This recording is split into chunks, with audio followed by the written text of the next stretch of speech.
bothered by Tom's glasses. That's all. You're pretty bright, man. I've got 2 pairs. That's not even including my one.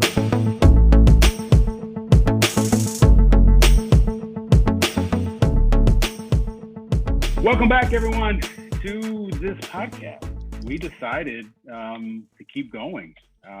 We took a few weeks off. Wade, you were on vacation, weren't you? I was.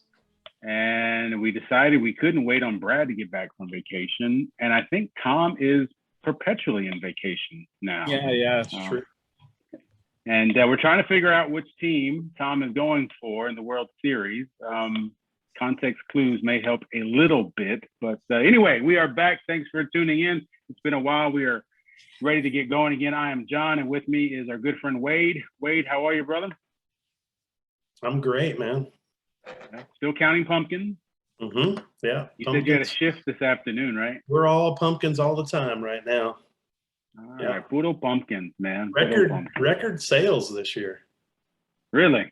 Mm-hmm. Buy one, get one free, or no coupon needed? No, man. I think pent-up demand for something to do outdoors. I've never seen so many people in a pumpkin patch consistently. It's been. I've always seen the pumpkin patch pictures, but you know what I've noticed a lot more this year are the pre-pumpkin patch pictures. In other words, I'm getting ready to go to the pumpkin patch. I don't know that I'd ever really noticed that before, but I've seen that a lot this year on Facebook. Whatever, we're getting ready. Our family's going to go to the pumpkin patch. So I don't know if that's a new thing or not. So, and speaking of big orange things, Tom, how you doing, brother? I'm doing well. And it's interesting that you say that, Wade, because I was talking to someone in relation to the pumpkin patch at Asbury, and we've in the past had some pretty big sales. And I remember a couple of years ago, we had our biggest, I think it was biggest Saturday, which was the biggest sales day ever. And then he was saying this year they surpassed that, not this past Saturday, but the previous Saturday. I also know that they got an extra half a truckload on Saturday, and they were reaching out for help. And my response is, not my circus. Way to go, Tom. Way to go. Well, there are a lot of pumpkins around town. I've seen them all. So good luck you guys finish off that last day. That Halloween day is pretty wild for pumpkins too, right? Yeah. First time I did that, we were in Edinburgh, and the Edinburgh First Church is right on that highway there, University, down the street from what used to be the University of Texas Pan American. What do they call it now? RGV? Rio Grande Valley? Yeah, I forget university. Anyway. UTRGV. UTRGV, that's right. Yeah. And so that last day, we were bound to find pumpkins all in the street and everything else. It was rough because that was a prime spot. So hopefully you guys don't have to deal with that at all. So good luck as you finish up. All right. So yeah, Brad is on vacation still. I don't know where he's at. He's out having a good time, I'm sure. So good for him. Maybe he'll be back next time. Maybe he won't. I heard he was at Bora Bora. Bora Bora. That's not what you told me before.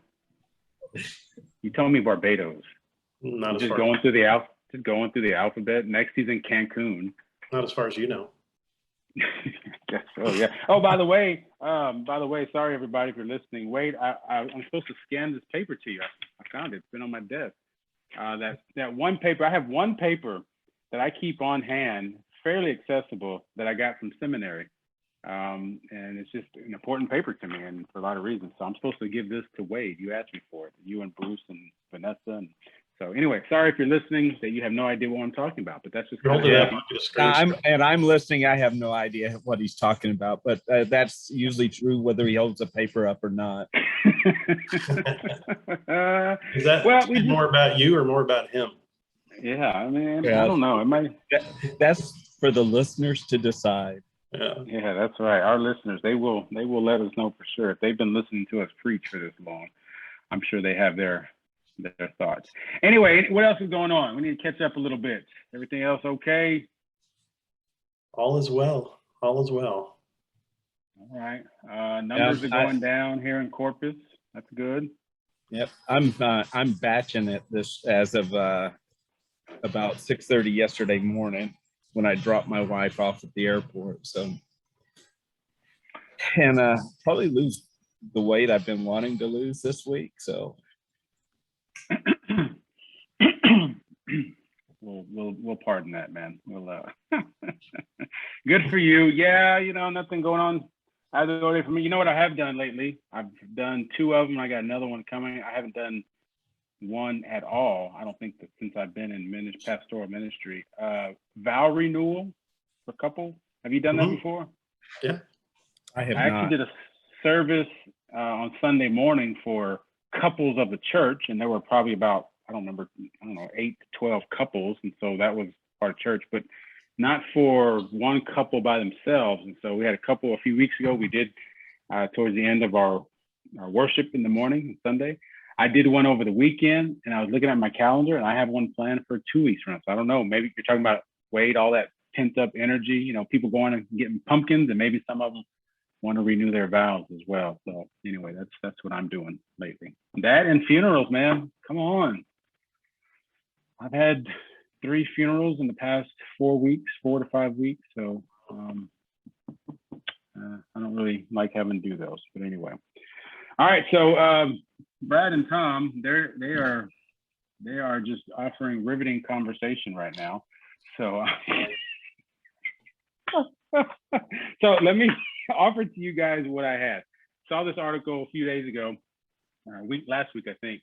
Caught my attention because it's ironic, but it's also, I don't know, important. I think it could lead us into some great conversation about spiritual growth, development, maturity, and how we help other people do that. So here's the headline. And by the way, we're going to be talking about the Godfather or Godfathers. So I think it has to be asked, which is the best Godfather movie? I always go with one. Okay.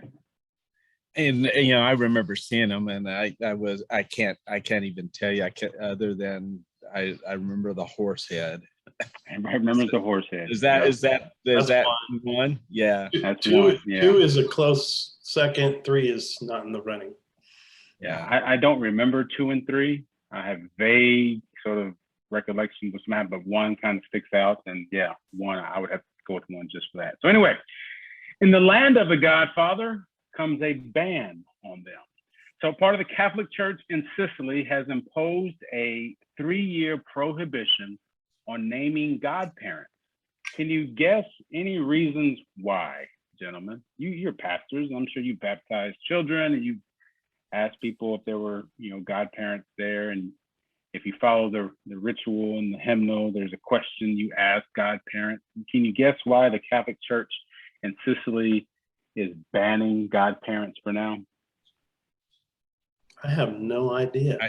Other than just maybe sometimes the Godfather is a woman. I don't know. Well, and because you're asking the question the way that you're asking it, I'm like, well, it must not be because they're mobbed up. That's the So the Catholic Church in Sicily has imposed a 3-year prohibition on naming godparents, arguing that the tradition has become merely a way to fortify family ties and mob ties too. Yeah. There you go. So apparently this is, you're building connections, right? And I don't know what the parallel would be for us, but I think most people that I've known anyway, the godparents that they choose for their children are family members or someone that they love and respect that have been influential in their life. But apparently part of the problem is that this has become about sort of just building your family up, sort of how we talk about marriage in the old days, 2 families, collecting and sharing wealth together. So here it is. Roman Catholic Diocese of Catania enacted a 3-year ban on the ancient tradition of naming godparents at baptism and christening. Church officials argue that the once essential figure in a child's Catholic education has lost all spiritual significance. Instead, they say, It has become a networking opportunity for families looking to improve their fortunes, secure endowments of gold necklaces, and make advantageous connections, sometimes with local power brokers who have dozens of godchildren. So, I mean, do they really think this is going to stop the practice? So part of what this article talks about is, for these places that have imposed the ban, there are people who are freaking out about it. And then those who aren't are just going somewhere else. Because I don't know how it works, but, actually naming the godparent is sort of official, right? It becomes an official thing. It's not like anything. It's kind of cursor, on the side. It's something that's that important that you have to have it made official. Well, it feels like to me that in that secular-ish culture and in that ceremony, the church has become a figurehead anyway. I don't think it's going to stop anything. I think they'll continue to do it if it's important to their business and social culture. They'll just, they'll find a different way. They'll go to another church. Yeah. Right? Yeah. Isn't that the American thing to do? You don't like what your church is doing? Oh, yeah. Go to another church, right? Yeah. You're not feeding me anymore. So, but what do you think about the church though, making that decision? Say you're absolutely right. That's not going to do anything. Is the church, is that good that they're saying, you know what, don't come to us for that, or does it matter? Or I think they recognize, part of this is being a part of the culture and yet what in the world but not of the world kind of wrestling that we do that as pastors. There, the Catholics are having to wrestle with it just like we are, and it's a little different when your national identity is also tied in with the predominant religious the Catholic Church and Italy are kind of almost inseparable, similar to Russian Orthodox in Russia, that those things are connected with the cultural identity. And so but they're recognizing, we're here as the spiritual guidance, and we're trying to get back to this is the purpose for the whole thing, not so you can as Wade said earlier, mob up, but so that you can grow your child in the faith centered in the Lord Jesus Christ. So I think it's an interesting recognition of this has now just become a part of the culture, and it's not doing what we intended it to do. Italian prosecutors have tracked baptisms to map out how underworld bosses spread influence, and mob widows in court have saved their most poisonous spite for the real Judases who betrayed the baptismal bond. Oh, that was one thing. So if we're talking about godparents, godfathers, godmothers, and even sponsors, that's another word that we use. I don't know if they would, but what is the baptismal bond between a godparent and a godchild that we're talking about? Well, I think it's similar to, whenever we say those vows at either baptism or confirmation or joining the church or getting married, it's a three-way sort of covenant between the two parties and God. And so they're making a sacred vow. And God is the actor in all of that. So, I think that what the church is saying is that they aren't taking it that way. So we're not going to offer that. They don't want to be a party to some of the nefarious things that are going on. I don't blame them. I just, Sure. I don't know that it's going to stop the culture, but it may, there may be on some level where it's delegitimized in some way because it's not recognized by the church. But I also wonder if, I don't, it's the language that I would use is, I wonder if it drives people away from the church a little bit. But I would also say that those folks that are being driven away probably weren't really there for the right reasons anyway, for the most part. And that part of the conversation, like we have all the time at church, people leave for just some of the dumbest reasons, on the surface anyway. And you kind of wonder, well, I mean, were you really that connected anyway, right? What was were you reason, here for? The reason was never really the reason, right? Right.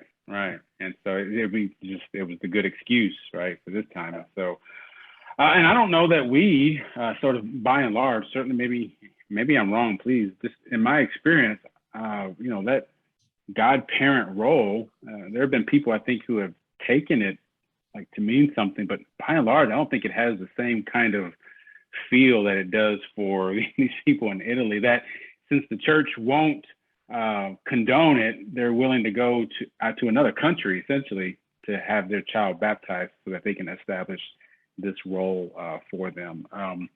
The break would allow the church some time to send Catania back to Catholic school, but Monsignor, is that how you say that? Monsignor? All right. Monsignor. Genci, I'm always forgetful how to pronounce those titles. Monsignor Genci was not optimistic that it would stick. It seems very difficult to me, he said, that one can turn back.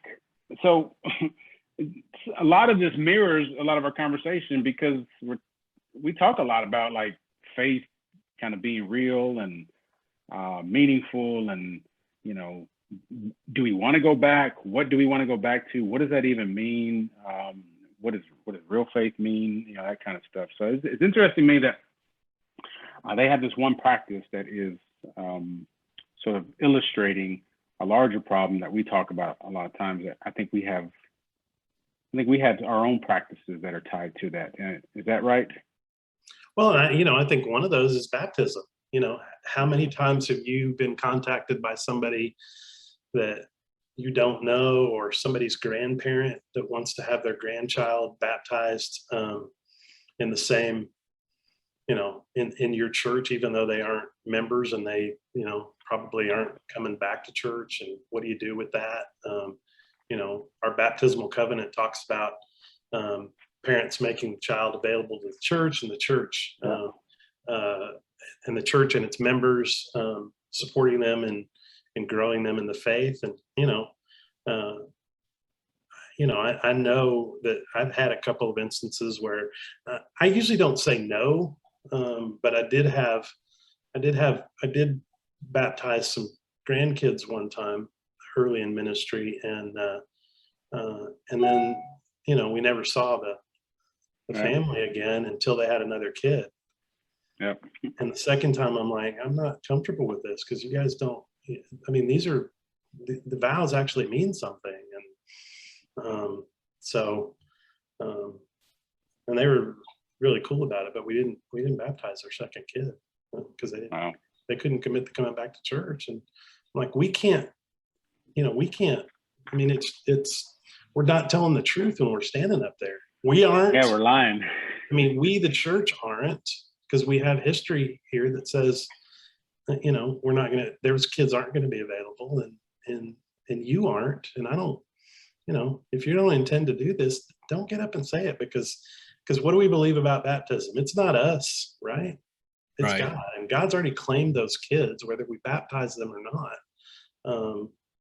Let's not start our faith journey with a lie, Yeah, it's definitely. So if you aren't familiar with the ritual that Wade's talking about in the United Methodist Church, the question we ask is, will you nurture these children in Christ's holy church, that by your teaching and example they may be guided to accept God's grace for themselves, to profess their faith openly, and to lead a Christian life? And the response is, I will. Yeah, I think you're right. We give people the opportunity to lie in front of the whole church. And as long as the kids dressed up in their cute little outfits, we're okay with it, I guess. I don't know. That's kind of harsh. I'm sorry, Tom, you were going to say? Well, I was thinking, I know in having conversations with parents prior to baptism is making it clear that it's, not magic water or anything like that. Right.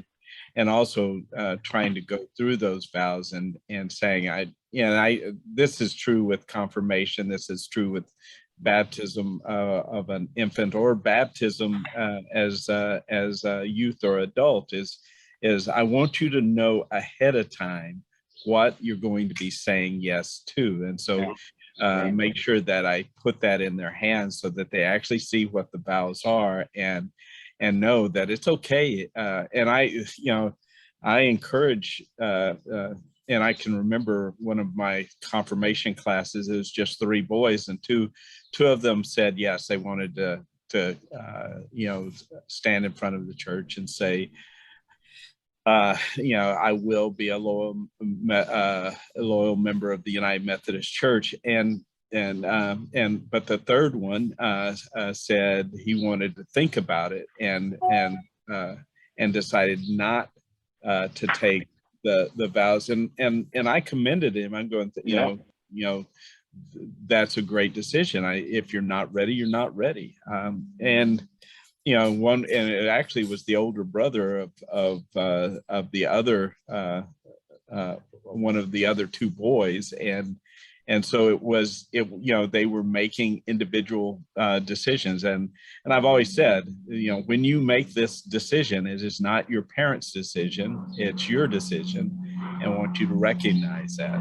So, but in the end, no matter what you say, for so many people, it's just, I hear what you're saying, I'm going to do this anyway, not knowing what I'm doing. Right. Just knowing that I have to do it. Yeah, I have to do it. You say it's not my parents' decision, but my parents made me do this. Yeah, you tell that to my mom and dad. I had a kid in confirmation one time who was one of the more inquisitive kids in the class, right? Asked really tough questions, asked questions that the church had been asking itself, and we got near confirmation, and she told me, I don't want to do this. I don't believe this right now. And so I said, that's okay. That's your question. Well, that's your prerogative. And then her parents wanted to meet with me and her sister and brother, and because they'd all been through it. But you know what? They didn't come to church. They weren't active in the church, and so they were like, "How can we get her to, do this?" And I'm like, "She doesn't want to do it." Same way I can make you come to church. I can't, right? I said, part of the problem here is this has been a big deal for your family, the confirmation, but she hasn't been raised in the faith. This has been her real first exposure because she doesn't hang out here. Yeah.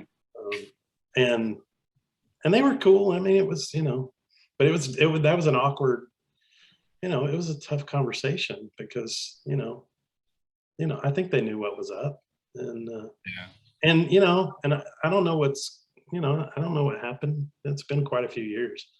But I know that if that person comes to faith, if she comes to faith at some point, it'll be real, because she was very serious about it.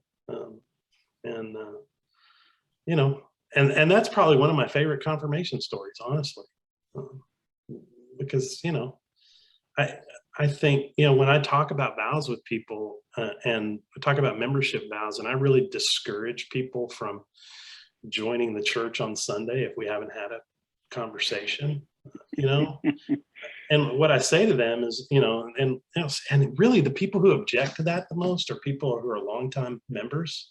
Well, you gotta, and I'm like, dude, some of these people haven't heard these vows before, and they sure haven't considered them. And I think we got to sit down and have a conversation about what they mean. And, and I always tell people, here's what they mean to me. And I go through them and I say, this is what this means to me. It may mean something different to you, but I don't want you coming up in front of the church and saying yes because you're under pressure. I want you to come up to the front of the church and say yes because you thought about it and it means Yeah.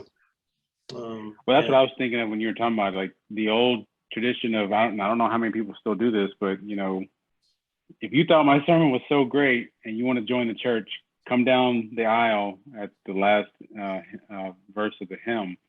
And I've always struggled with that because when we go through those vows, I mean, people are saying "I do," and I like to remind people, I mean, that's vow language. That's husband and that's married language, right? And we're just getting married to the church. Yeah. Right. And so without giving people a chance to understand what that means, I mean, we're just kind of suckering them in and counting them on the roll, it feels like. Now, you want to talk about faith in Christ on the spot? I mean, oh, fine. But when we talk about how we're going to live that out together, I mean, I think we need to at least be able to say, here's our expectations of one another, right? And the same is true for, you know, our godparents when they get involved in a conversation, because we've asked them to do something as well. Yeah, when I make that invitation on Sunday morning, I always say it, you know, one of the things that I say is if you are considering membership in this church, I would ask that we have a chance to sit down and have coffee and talk about what that looks like. However, if you've been coming around for a while and you just feel moved this morning, you can come forward and we will have that conversation afterwards. Because, you know, worship's a means of grace, and you know, if it was somebody I'd never seen before and I hadn't talked to before, I would probably say, I want you guys to welcome them. We're going to do their membership vows later after we have a chance to talk about them. I've never had that happen. Pretty much I know who's joining the church the day that they're joining. And I've never had anybody, I have had people say after our conversation, I'm going to come up sometime, but only when the moment's right. And so, you know, I'll have people spontaneously come up on a Sunday that I didn't know were going to come that particular Sunday, but we've always had a conversation. And I think most people respect that. And I think most people, you know, I think that Sunday morning decision, I think that was more prevalent when I was growing up. I don't, when I talk to people, pastors that still offer that invitation, it doesn't happen very often because I think we as clergy have become more serious about what membership is and know that membership isn't necessarily for everybody who comes to the church all the time. That was one of the struggles I had. Like, well, am I right in this? Because I'll have that talk with people. You know, this is what we think about. You know, prayers, presence, gift, service, witness, all whatever. And then I say, all right, the ball's in your court. I'm not going to press you about it anymore. I'm not going to bug you about it. You've heard what I have to say. If that sounds like something you want to be a part of, and that's what you want to hold yourself accountable to with us, and then by all means, let me know. If not, please know you're still welcome to be here for anything and everything we do.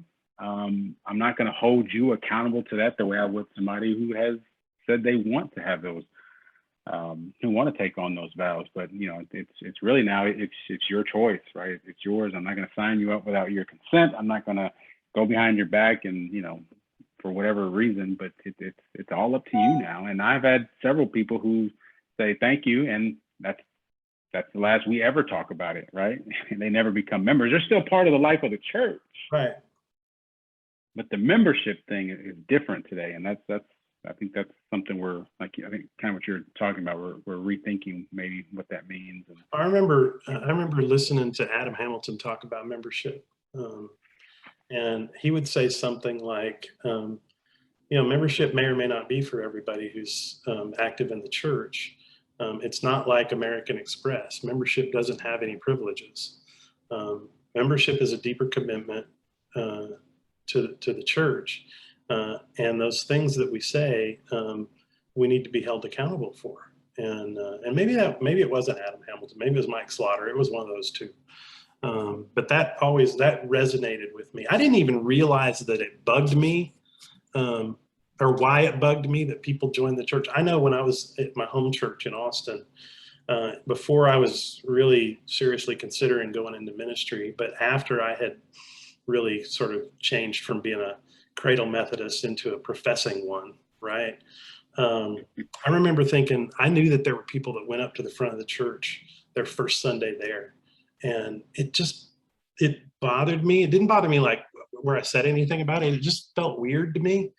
When I got to seminary and we started talking about this stuff, I'm like, that's why it bothered me, because they were joining a community that they knew nothing about, and they didn't really understand what we were about. And not that they were going to ruin the community, but that might ruin their experience. And Right. I'm pretty, if I'm adamant about anything, I'm not real rigid about anything in the church. I feel like, with a lot of things, there's a means of grace. It can be a means of grace in just about anything. And so people can encounter God in ways that maybe I don't even consider or understand. But those membership vows, and I just insist that we sit down and talk about those things. Because I think just like, we do premarital counseling, and I always tell my premarital counseling people, I'm not here to decide whether you should get married or not. I'm here to help you consider what it is that you're entering into, and whether you're ready. You get to decide. I've only ever had one couple that I'm in the middle of that going, these two should not get married, and trying to decide what I'm going to do about that. And the next time we scheduled a meeting, they canceled and they called off their engagement. I don't think our job is to be the arbiter of whether you're going to do what you say you're going to do when you stand up. But I think our job is to make sure that they have all the information that's possible for them at the time. Well, I think. Well, I'm sorry. Go ahead, Tom. I was going to say one of the things, and I remember this, the book Shift, and I think Unstuck, and both of those, I think, address this idea of membership and a shift in thinking, and the shift in thinking was membership as a privilege versus membership as a responsibility, and how that is reflected even in the church policies. And I know it's at Asbury, we went through the process of, the fee. If you're a member, let's say if you're a member, you pay $10, and if you're a non-member, $100. That kind of thing, and going through and saying, okay, what is a realistic fee for the use of the gym, or a realistic use of the worship center, and that it was never based on if you're a member, if you're a non-member, and having that line up, that it made no difference at all, because it shouldn't make a difference. Membership isn't about gaining privileges, but membership is about, I am a follower of Jesus Christ, and I am a part of this community, and I want to be a faithful member of this United Methodist Church, supporting it with my prayers, presence. And now I'm going Gift, service, witness. Gift, service, witness. Yes. And just recognizing, I mean, as pastors, we know at the heart of everything is that we want people who fall in love with Jesus Christ and want to be in a community of people who love Jesus Christ and express that love for Jesus Christ in the way they speak and act, and the decisions they make in everyday life. And so if you want to be a part of that, and you want to acknowledge it in front of God and everybody, then you're welcome to become a member of this particular community of faith. So, but it always comes back, and I kind of agree with you, strongly agree with you, Wade, in saying, but here's the expectations, but the decision is entirely yours. It's not an in or out. It's just simply, I want to take that next step of faith and be a part of this particular community. That's great. And I think some of this ties into, the church in Sicily, maybe part of their intent is, the word you've used, both of you, a couple of times, is this idea of community. And I don't know that we actually, I don't know if we're used to that being done in a good way, where it's okay, we make these vows together. Well, then as a community, like Wade, you said, we're not as pastors, we're not the gatekeepers and we aren't the enforcers. That actually belongs to the community, right? To figure out how to encourage one another, to hold each other accountable if need be, based on vows we've made together, right? And it's not, my sole duty to say, you haven't been to church in 2 weeks. What is wrong with you, right? Now, I can ask somebody where they've been, encourage them, but, it may not be a strong enough example, but the point is our community that we have fixed ourselves to has a part to play in that. I don't know that we're always used to willing to give people that authority to do. We just say, this is my life and you stay out of my business. But that's not really the nature of the church. The nature of the church is to be all up in your business, man, in a loving way, maybe. So I don't know. All right, what else? Just going back to finish, kind of finish off here. I was looking at, let's see, where's it at? Where's the one? Some priests get the threats made against them from the mob, which, come on now, that's telling us something. Oh, here it is. Salvatore Crefaro, a former president of Sicily, said that he did not have many baptismal godchildren. How many do you think is not many baptismal godchildren? Like 2, 3. Yeah. So I'm sorry, Tom, what you say, 2 or 3 as well? Yeah. Okay. Salvatore said that he did not have many baptismal godchildren, just about 20, agreeing to only about 5% of the requests made for him. So, that might be a clue as to where this, God-parent thing had kind of turned, and what was it being used for, and how is it being used, and so maybe that's something to think about as well. And again, our Sunday school class yesterday, we were reading out of Revelation, and the first few chapters of Revelation are about the message to the churches, and I know your works, but you're dead, right? And so what does it mean to allow God to sort of renew our life in Christ, and to I would say bring meaning to a lot of these things that we do that are connected to our walk with God? And I don't know, I want us to have more conversations like that about how do we let go of things that are sort of maybe just kind of in the way, and have deeper and more meaningful conversations surrounding why these things are important, what we think about them, and how they help all of us live out our faith together in Jesus and with Jesus. So anyway, for the time being though, if you want to get baptized and you're ready to be part of the church, and if you have a Godfather in mind, Wade's okay with that. He'll let you have a Godfather. Sure, I will. Yeah. Just make sure that they're there on Sunday morning. Yeah? I've been waiting to do that. And we can talk about tribute, Yes, we should, right? Invite me to the brisket barbecue that you're having afterwards. Oh, I see what you did there. So, all right, that's good. So if you're going to Italy, if you're going to Sicily, make sure you get your child baptized if it's really that important for you to have a godparent. If not, you might be in trouble. All right, Tom, any final thoughts or questions, rants or raves? Oh, it's just good to see you guys, and of course, I'm rooting for a particular team, but one of the things I want to say, and I was saying this to my cousin who's from Boston, is look, because they've come through Corpus Christi, I know a lot of these players. I had conversation with these players, so it's not just I'm looking at some guys. I'm wishing them success because I've seen them here in Corpus Christi, and sure, and wish them well.